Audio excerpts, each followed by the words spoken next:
So here's my my Talaria StingR MX4.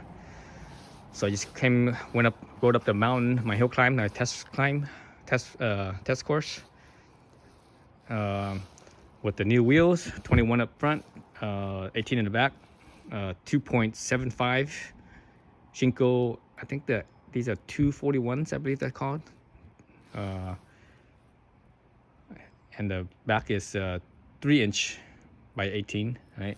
2.75 by 21 and 3 by 18. So these tires are definitely wider than the stock tires, a little bit wider.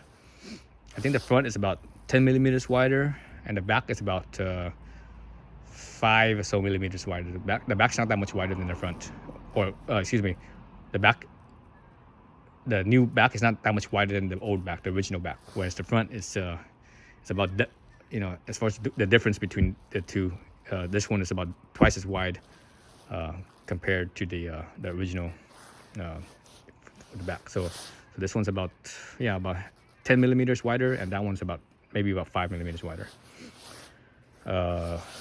This tire right here is about 3.5 to 4 inches larger in diameter, whereas this one is only about ½ an inch larger in diameter. So it's almost the same as stock in diameter, but this one is considerably more.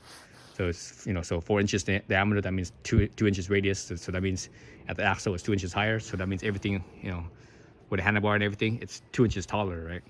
But on top of that, I also got a higher rise bar, DOT bar, 80 millimeter rise.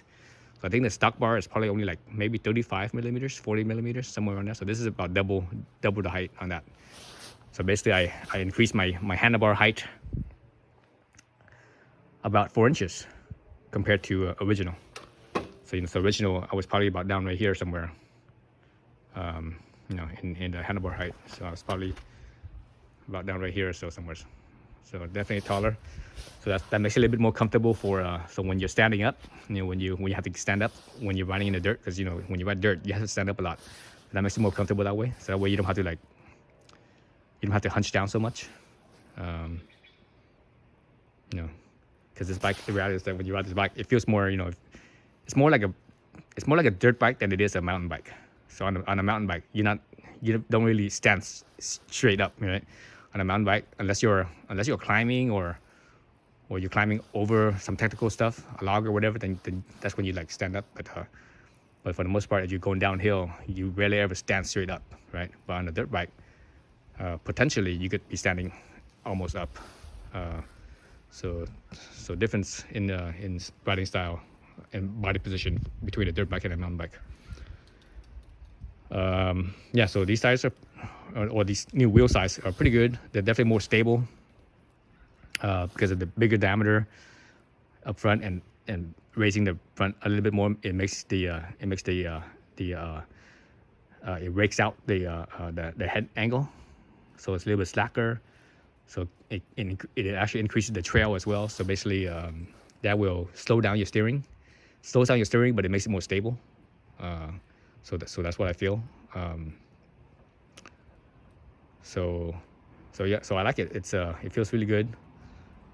Felt kind of odd at first having such a big front end on this little tiny bike, and how tall it is. How tall the handlebar is.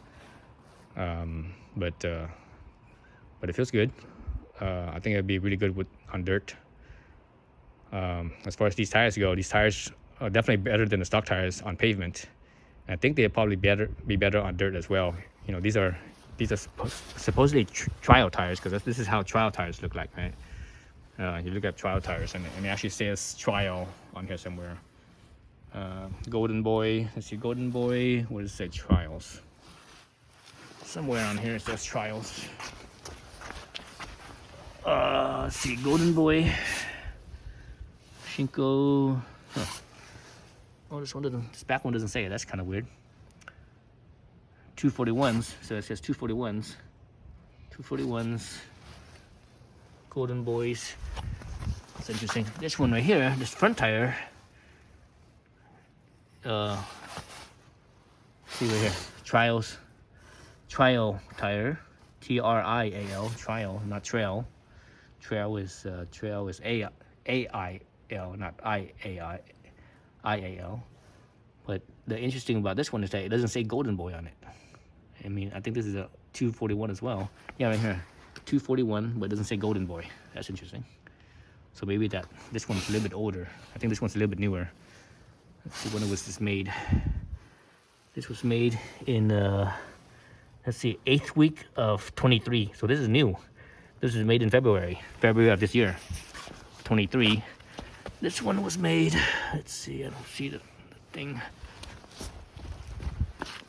This one was made right here, 37th week of 21. So this one's a couple years old already, over 2 years old actually.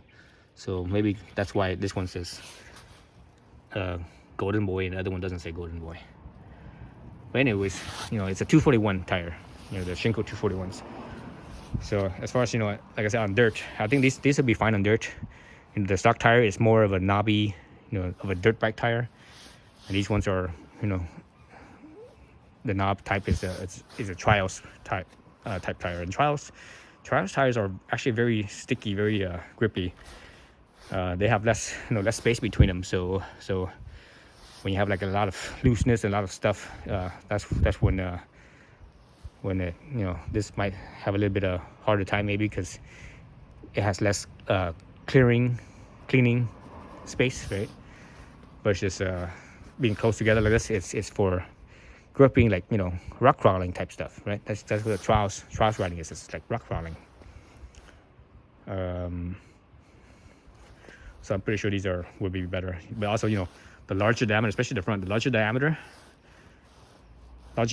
besides being wider, but the larger diameter will actually also increase your contact patch. So that will actually increase your traction as well.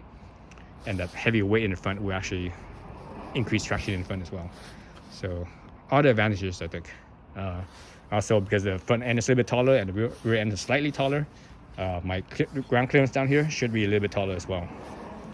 Probably taller by, I don't know, maybe an inch or so. I don't know. I mean, it was half an inch taller here.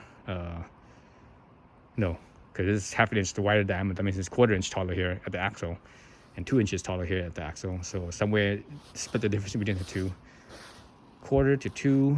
So let's say about 1 inch taller or so, somewhere in the middle. So yeah. So one concern I had with this bike is that because this is so much bigger in diameter, I would lose ground clearance and I would hit the fender.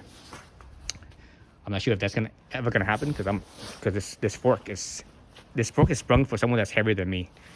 So I'm not sure if I'm ever gonna bottom this out. I mean, maybe if I do like a big jump or something, I might bottom out.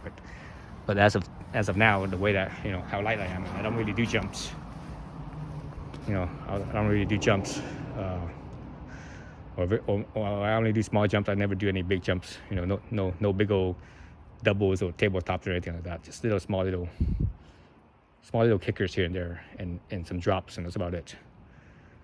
So I'm not concerned about the clearance for the tire hitting the fenders or anything. So I think I'm okay there. And you know, again, the spring on the fork is sprung more than I weigh. So you know, sprung for someone that's heavier than me. So because I have the preload here set at the very minimum, and it still feels a little bit firm, and I still don't have my sag, you know. So because on a dirt bike, normally you want sag to be about 30%, right? Front and rear, 30% of the travel, and in the front I'm not getting 30%. In the back, I think I because it's, you know, it's easily adjustable here. I'm actually getting 30% hit back here, but up here I'm getting less than 30%. I can't remember how much it was. I think it was closer to like maybe 20%. But anyways, yeah. So new wheels, new steering wheel setup. So yeah, so I like it. So it's gonna be. So I can't wait to take this out in the dirt. So I actually already have plans to take this to Moab. I mean, right now is the perfect time to go to Moab.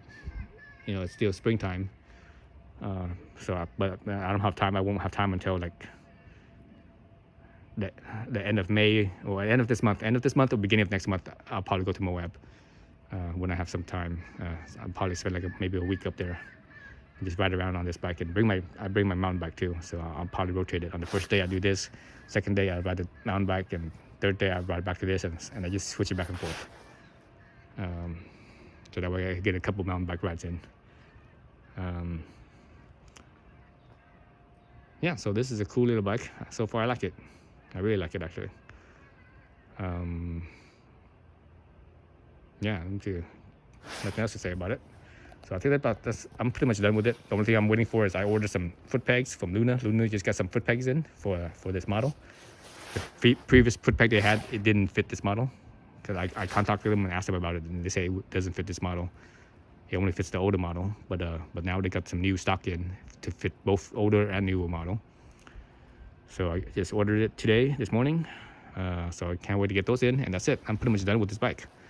I'm not doing nothing else. The only possible thing I'm doing in the future is maybe a bigger battery for longer range. But as of now, I don't see me needing that because, you know, again, I have this bike for riding dirt, and I'm riding up that mountain, right? Up the mountain, over 3,000 feet elevation change, climbing, and back down over 20 miles, and I still have, you know, just under 30%, 28%.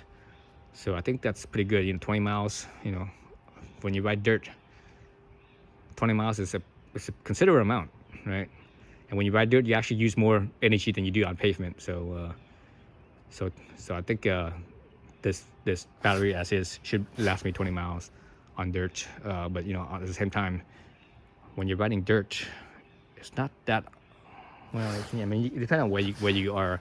I would say it's not that common that you're gonna go that much elevation change. But again, it depends on where you are. Lots of places you don't have that. A lot of places you don't have the opportunity to go that much elevation change on dirt. But again, it depends on where you are. Yeah, so this bike's pretty good. Also, the bigger wheels and heavier wheels, it does make the besides the power of, you know, feeling like it's not gonna loop the bike in you know, slightly less torque. It still feels torquey, still feels preppy. It's the brakes. So the brakes don't quite feel as strong compared to the stock tires, because, you know, again, bigger diameter on the wheel, or of the wheel, on the leverage of that on the same size diameter brake rotor, and also more weight.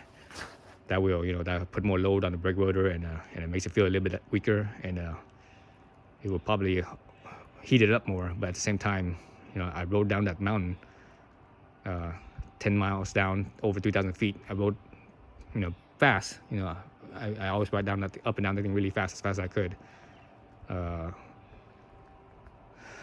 And the brakes did not get hot on me, or I should say the brakes didn't fade on me. So brakes on pavement riding will always put more load on brakes than dirt riding does, because it's just faster. You know, it's a lot faster. You know, I would never ride the speed at which I ride this on pavement. I would never ride anywhere near as fast of that speed on dirt. At the most is probably half of that speed. So I never have to worry about you know, overheating. So I think the brakes are fine. And I'm not sure what type of brake pads these are. You know, if these are, you know, these are obviously mountain bike size and everything, but I'm not sure as far as like the pad fitment, if it's Talaria's own proprietary, which I don't think it is. So it might be neither like a Shimano size, or it's the SRAM size. I mean, those are the two most common, right? So if it is a Shimano, in the future, when these brake pads wear out, I'm gonna replace it with the Shimano. And the reason why I would rather replace it with Shimano is because Shimano has those cooling fins, right? The backing plate has those fins, so that keeps it even cooler. So that's a cool idea. I think Shimano's the only one that does that. I've never seen any other bicycle company that does that. Even motorcycle companies, I've never seen any of their brakes do that. But you know, with motorcycles, you don't really need that, especially on sports bikes. That everything is so massive that they don't have a problem with brake fade. So anyways, yeah, so I'm pretty much done with this thing. All right, that's it. So that's my my little short-term review. Actually, how many miles do I have out on this thing again? I think I have 50 miles, 60 miles. Yeah, 60 miles. So when I get to 100 miles or so, or before I get to before I go to Moab, I will change the gear oil on here, the little reduction gear on here. I change that oil so I have fresh oil, and that's about all I'm gonna do when I go to Moab. I do that, and I just bring a spare set of tubes, and I think that's all I need for that. All right, that's it. Thanks for watching.